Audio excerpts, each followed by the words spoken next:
nestled close, her head against his shoulder. He was warm and strong, and she loved the feel of him. She loved him. Lord, it was good to be home. That trip to the airport today had been achingly difficult. She had watched her adopted daughter, Jane, fly away back to London, and she had no idea when she would see her again. He kept telling me that this little girl was different, that he was sure that he'd be able to find out who she was and who had killed her if I'd just give him a face to work with. Who knows? Maybe he's right. In cold cases like this, the chances are always better if the officer in charge is enthusiastic and dedicated. Like you. Joe's lips brushed her forehead.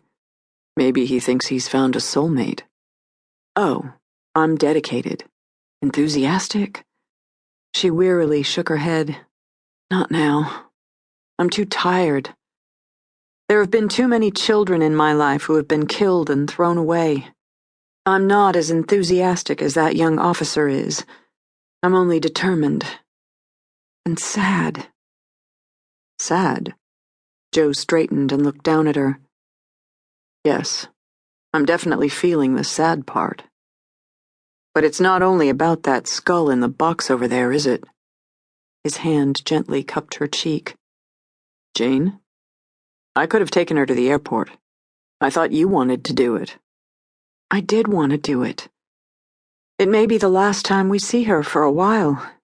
She's off to new adventures and finding a life of her own. She tried to steady her voice. Just what we wanted for her. Look what happened when she came back from London to try to help me. She got shot and almost died. Now she's well and going on with her life. In her line of work, sometimes the evil came close to home. Most recently, Jane had been one of the targets. Those weeks with her daughter while she had been recuperating had been strained and yet poignantly sweet.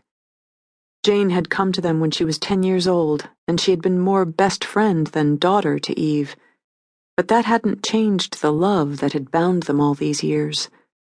Now that Jane was out on her own and becoming a successful artist, it was terribly hard to adjust to the fact that most of the time she was thousands of miles away.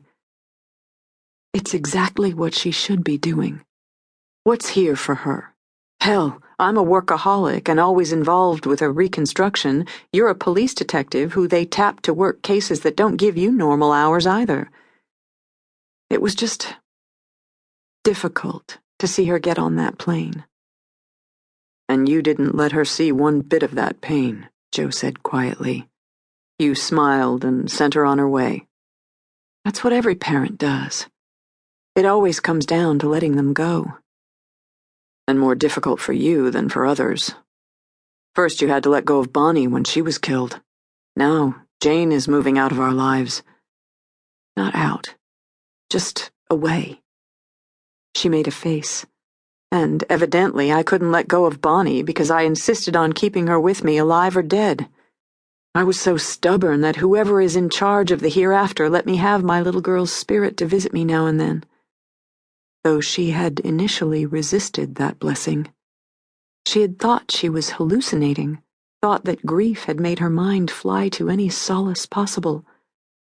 She had only wanted to be with her Bonnie and was spiraling down to meet her when she had been stopped by the realization that the visits from Bonnie were no hallucination. She drew a deep breath and gave Joe a quick kiss, which makes me luckier than a lot of people. I refuse to feel sorry for myself. I have you. I sometimes have Bonnie. I'll have Jane when she moves in and out of our lives. She nodded at the FedEx box across the room. And I have a chance to help the parents of that little girl find resolution. She got to her feet and took a sip before she put the cup down on the coffee table. So slap me if you see me go broody on you. She headed for the kitchen. How about lasagna for supper? There's something about the smell of baking garlic bread that lifts the spirits and makes everything seem all right. Besides outrageously tempting the taste buds. Sounds good. Need help? Nah, you know my culinary expertise is non-existent. I'll do frozen. Eve. She glanced over her shoulder. He was frowning, and his gaze was narrow.